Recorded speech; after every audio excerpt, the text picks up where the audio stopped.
Hello everyone, welcome again.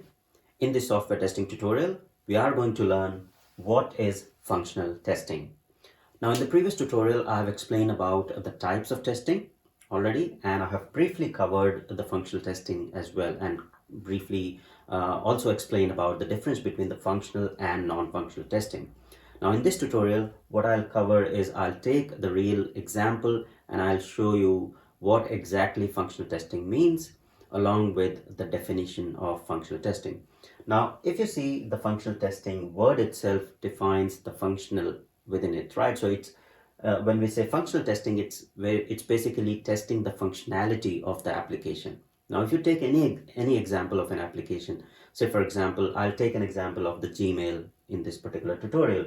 Now, when we launch a website or gmail.com in any browser, if you don't have an account, you click on create account, then it redirects you to the create account page wherein you can provide all the username, password, all the details, and click on create account and it creates account for you, right? So this whole process that you follow is basically verifying or creating the account, or this type of testing that you do in the any test project is the functional testing, right? In this case, you are not worried about once you click on create account, how much time it takes to actually create the account. That's the non-functional aspect of the create account functionality, right? So when we say functional testing, it is verifying the functionality of an application. Now, how will or how these functionalities are being built? Now, usually in case of Gmail, say for example, we are the customers, right? The end users are the customers.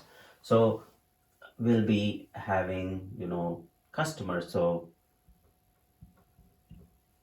customers, right? And if Google is building the Gmail or email client for the customers, which is basically the general public, then they will do a basic research what all things are missing in the application, right? So usually in the actual projects or many projects that you would be working in, customers might be either the general public, for example in case of Gmail, people like us who will be using Gmail, or customer can be a company, and within a company there could be like people uh, and the team who will be providing the detailed requirements to the organization who is building any software, right? So we are the customer. Let's take an example of the Gmail. We are the customers, the end users. And what Google has done, they had done the market research. They have researched the existing softwares that are available or the email clients that were available at that particular time, what all limitations were there, and based on that they came up with the functionalities that they need to build in that particular application, right? So usually whatever requirements are being built within the application are the functionalities within the application, and when you are testing or verifying those requirements, those are, or that is known as functional testing. So any verification of the requirement is functional testing. Um, so let's take an example here. So what I'll do is I'll take a couple of examples of Gmail. So usually if I talk about Gmail, so Gmail, let's say I have a functionality of create account, okay, and then so create account functionality or feature will allow you to basically create the account for Gmail, right? So that you can draft email and send emails, right? The next functionality could be after you create the account, you should be able to compose email, right? So I can compose email.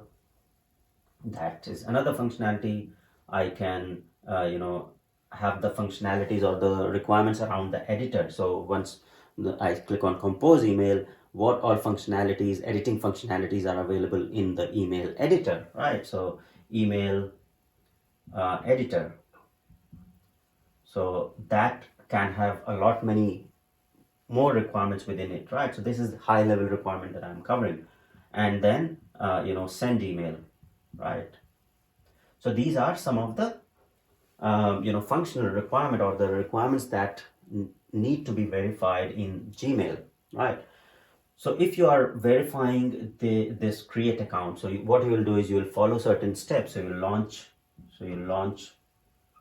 the website, launch Gmail, okay, and then you will click on create account. So click create account, and then you will supply all the details. So supply user details, and in user details usually you like first name, last name, what email you are looking for, the password, etc. So what all details are required, you supply all those user details, and then you click on create account button, right? So these are the normal steps that you will follow to verify the account creation is being successful on gmail.com, right? So this is usually how the test case will look like. So you'll follow certain steps, the process, and then you'll verify the expected outcome, right? So I'll cover how you will write test cases as well in future tutorials. But just to explain you functional testing, so we are following certain steps, which is basically nothing in the testing project. It's the test case. And then based on those test cases, we verify whether that test step has passed. Now each of these steps is a test step, right? So whether these, if I launch Gmail, it should launch successfully. If it has launched, that means that test step has passed. So when a tester is performing all these steps one by one and verifying that these steps are being passed, that is what functional testing is. And functional testing is verifying these requirements, or the requirements that are built within the application, right? Now when we talk about functional testing is not, or the person doing functional testing is not worried about the non-functional aspect. For example, how is the performance, what is the response time, right? So you don't need to worry about the non-functional aspect of the account creation. So for example, when I click on create account button, I'm not worried about whether I'm redirected after 30 seconds to the actual account or 3 seconds, right? So that needs to be tested as part of the non-functional testing. In the functional testing, I'm just worried about, or I need to cover that the steps that I follow or the requirements that are being built in the application are being working properly or being fulfilled by the application developer, or the development that has been done as part of the application. Now this is the live example that I have taken, but usually you can correlate with the actual scenario. So for example, I am a new organization and I have a requirement to build something similar to Gmail. This is what I'll be getting as the requirement. So create account, compose email, and in the requirements document, all the details will be provided, right? So for example, when create account button, what will be the text on it? And then in the supply user detail, how the form will look like, what all fields will be there. So all these details will be provided in those requirements. And when as a testing team or a team member, I'll verify all those when I run those test cases. Okay, so this is what functional testing is. And functional testing is a very important aspect of software testing, because most of the time when you start your career into the software testing, you'll be doing functional testing first before you can actually go ahead and automate the functional testing, right? So it's basically a manual testing, manual verification of the features. And functional testing is black box testing. So I'll cover what exactly black box testing it is in upcoming tutorial as well, right? So this is a brief about what the functional testing is. And other important thing about functional testing is that it can be automated easily. So once, say for example, you follow all these steps here, right? So this is all UI. You know that Gmail can be open in any browser, so this is UI. There are a lot of tools to automate UIs. Selenium is very popular.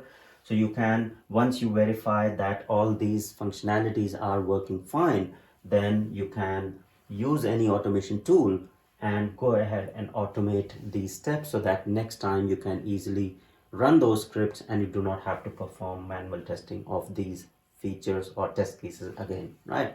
So this is a brief introduction about the functional testing, what functional testing is, and how you can perform functional testing within software project. All right, so that's all for this tutorial. Hope you like it. Please do share and subscribe, and thank you very much for watching.